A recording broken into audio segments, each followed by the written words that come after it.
પાટણ શહેરમાં માટીના ઢગલા સ્વરૂપે પૂજાતા નિરંજન નિરાકાર ભગવાન શ્રી પદ્મનાભજી વાડી પરિસરમાં 33 કરોડ દેવી દેવતાઓ, 88,000 ત્રિક્ષી મુનિઓ અને 56 કોટી યાદવોનો વાસ રહેલો છે।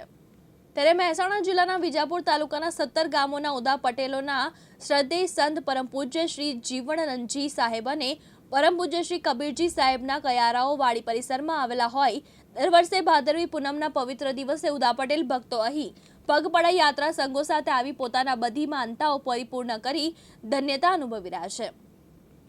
ચાલુ વર્ષે પણ ભાદરવી પૂનમને રવિવારે વિજાપુર પંથકના 17 ગામોના ઉદા પટેલ ભક્તોના એક પછી એક સંતો ભક્તો સંગીતના સથવારે રાસ ગરબાની રમઝટ સાથે વહેલી સવારે શ્રી પદ્મનાભ વાડી પરિસરમાં આવી પહોંચ્યા, જ્યાં તમામ સંઘોએ સમૂહમાં ભગવાન શ્રી પદ્મનાભ સન્મુખ સમૂહ આરતી કરી પરમ પૂજ્ય શ્રી જીવણજી સાહેબ અને પરમ પૂજ્ય શ્રી કબીરજી સાહેબના કયારાની પૂજા અર્ચના સાથે દર્શન કરી પોતાની માનતા માનેલા બાળકની તુલા વિધિ કરી રૂડા આશીર્વાદ પ્રાપ્ત કર્યા હતા। હાર્દિક સોલંકી સાથે ઉપેશ પંચાલ, દિવ્યાંગ ન્યૂઝ, પાટણ।